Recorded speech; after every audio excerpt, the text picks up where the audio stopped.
नमस्कार, मेरा नाम है महिमा भारद्वाज और आप देख रहे हैं एसजीएमसी टीवी। और आज हमारे साथ मौजूद है नरेंद्र गुप्ता, जिनको आप लोग डॉक्टर सलुंखे के नाम से जानते होंगे। और जब भी दिमाग में क्राइम सीन या फॉरेंसिक सीन के बारे में बात करते हैं तो दिमाग में एक ही नाम आता है, डॉक्टर सलुंखे। तो आइए हम उनसे जानते हैं उनकी जर्नी के बारे में। बहुत बहुत स्वागत है सर आपका हमारे चैनल में। थैंक यू वेरी मच, धन्यवाद। सर, जब भी एक्टिंग की बात आती है तो दिमाग में बस एक ही नाम आता है, मुंबई। तो सर, आपकी जयपुर से लेके मुंबई तक की जो जर्नी थी वो कैसी रही सर?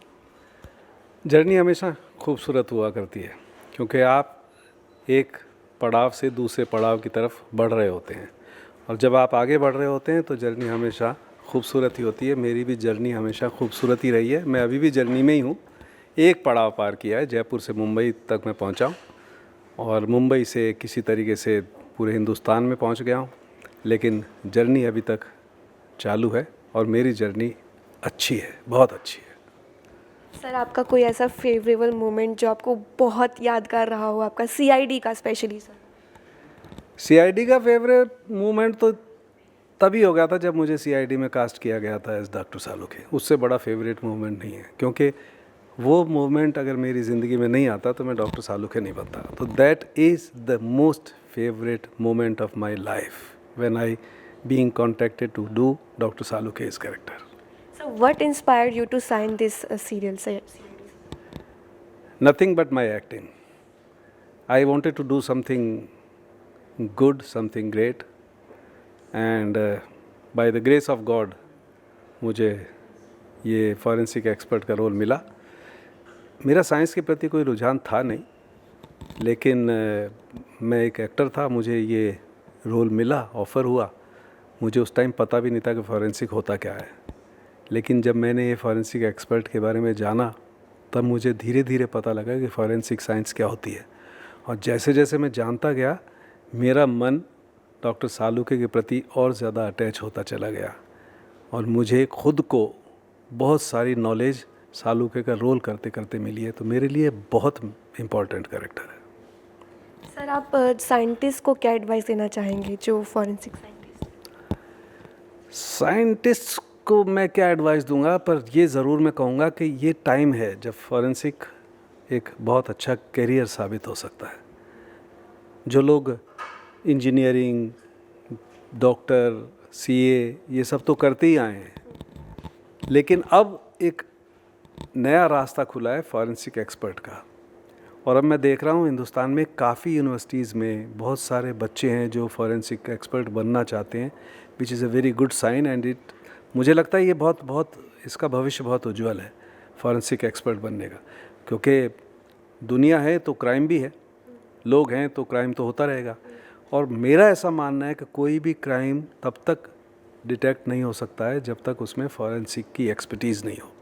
तो फॉरेंसिक साइंस इसलिए बहुत ज़रूरी है, और क्योंकि फॉरेंसिक साइंस क्राइम डिटेक्शन में बहुत ज़रूरी है इसलिए फॉरेंसिक एक्सपर्ट बहुत ज़रूरी है, और क्योंकि फॉरेंसिक एक्सपर्ट बहुत ज़रूरी है इसलिए ये बहुत ब्राइट फ्यूचर है इस डिपार्टमेंट का।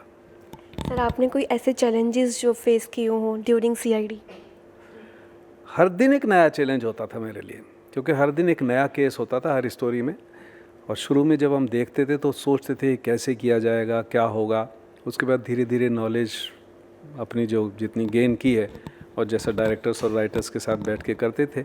लेकिन for an actor every day is a challenge to do new story every day, so that is continuous process of challenge. Okay sir. तो सर, आप स्टूडेंट्स को क्या एडवाइस देना चाहेंगे उनके, अगर हम बात करें एक्टिंग की, तो काफ़ी स्टूडेंट्स को होता है कि एक्टिंग फील्ड में जाने का बहुत वो। सबसे पहले एडवाइस मैं उनको ये दूंगा कि आप पहले ये सोचिए कि आप एक्टिंग में क्यों जाना चाहते हैं। सिर्फ इसलिए कि आपको फेमस होना है, सिर्फ इसलिए कि लोग आपको पर्दे पर देखेंगे, आपकी तारीफ़ करेंगे, सिर्फ इसलिए कि उसके बाद आप फेमस हो जाएंगे तो लोग आपके ऑटोग्राफ लेंगे। अगर सिर्फ इसीलिए जाना चाहते हैं तो शायद ये गलत तरीका है। अपने आप में जानिए कि आप एक्टिंग क्यों करना चाहते हैं, एक्टर क्यों बनना चाहते हैं, और ये भी जानिए कि एक्टर को कामयाबी तक पहुंचने में कितनी मशक्क़त करनी पड़ती है, कितनी तकलीफ़ें झेलनी पड़ती हैं, कितनी ट्रेनिंग के बाद वो एक्टर कंप्लीट एक्टर बनता है। और मैं तो ये कहूँगा कि कंप्लीट एक्टर कोई बना ही नहीं है आज तक, सब एक प्रोसेस में है, because it's an art form and no artist is complete in his art form. It's a continuous journey. So ये सोच लीजिएगा आपको लगातार चलना है विद पैशन, विद डेडिकेशन. एक पागलपन चाहिए आप में, आपके अंदर, तभी आप अच्छे एक्टर बन सकते हैं. वो अपने आप में पहले खोजिए कि आप ये कर सकते हैं क्या. अगर आपको जवाब सच्चाई में आपके लिए हाँ मिलता है तो आप निसंकोच एक्टिंग में जाइए. इससे खूबसूरत कोई प्रोफेशन नहीं है, क्योंकि एक एक्टर बहुत सारी ज़िंदगियां अपने आप में जीता है. वैसे हम एक ही ज़िंदगी जीते हैं, बाकी लोगों को ज़िंदगी जीते हुए देखते हैं, लेकिन एक एक्टर अपने कैरियर में कई सारे कैरेक्टर्स करता है, अलग अलग रोल्स करता है, और वो जब अलग अलग रोल्स करता है तो अलग अलग ज़िंदगियां जीता है. तो इससे खूबसूरत कोई प्रोफेशन है नहीं, लेकिन ये बहुत तकलीफ़ दे प्रोफेशन भी है.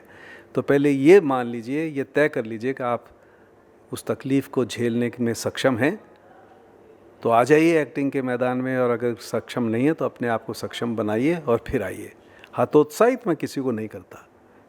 एक्टिंग अगर आपको प्रोफेशन करना है तो पहले अपने आप को ट्रेन कीजिए. They are various ways of training yourself as an actor.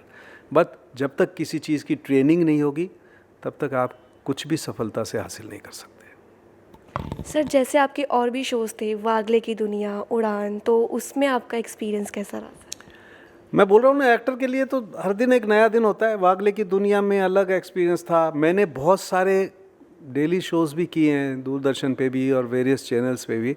उसमें बहुत सारे नेगेटिव कैरेक्टर्स भी किए हैं. लोगों को लगता है कि मैं डॉक्टर सालू के कर रहा हूँ, मैंने बहुत सारे नेगेटिव कैरेक्टर्स किए हैं. और जब एक एक्टर नेगेटिव कैरेक्टर करता है तो उसको बहुत ज़्यादा मज़ा आता है, क्योंकि एक्टिंग का सबसे अच्छा पहलू उसमें आता है. क्योंकि और नेगेटिव कैरेक्टर करने का सबसे बड़ा मैंने ये देखा कि नेगेटिव कैरेक्टर करते वक्त एक एक्टर को बहुत पॉजिटिव होना चाहिए. अगर आप बहुत पॉजिटिव फ्रेम ऑफ माइंड से उस नेगेटिव कैरेक्टर को अप्रोच करेंगे तो बहुत सफल होगा. और अगर आप पहले ये सोच लेंगे कि मैं एक नेगेटिव कैरेक्टर कर रहा हूँ जो कि गलत कैरेक्टर है, जो कि गंदा कैरेक्टर है, तो फिर आप उसको अप्रोच गलत तरीके से कर रहे हैं. क्योंकि जो आदमी जो कर रहा है वो उस वक्त ये सोच रहा है कि यही सबसे अच्छा काम है, इसीलिए वो नेगेटिव है. तो नेगेटिव कैरेक्टर को बहुत पॉजिटिव फ्रेम ऑफ माइंड से करना पड़ता है. और इसलिए मुझे नेगेटिव कैरेक्टर्स करने में बहुत मज़ा आया, बहुत मज़ा आता है आज भी. Thank you so much sir. तो ये थे हमारे साथ डॉक्टर सलुंके, जिन्होंने हमें बताया कि एक्टिंग की दुनिया में अगर जाना है तो हमें चलते रहना चाहिए और हमेशा आगे बढ़ते रहना चाहिए. मैं महिमा भारद्वाज, SGMC TV.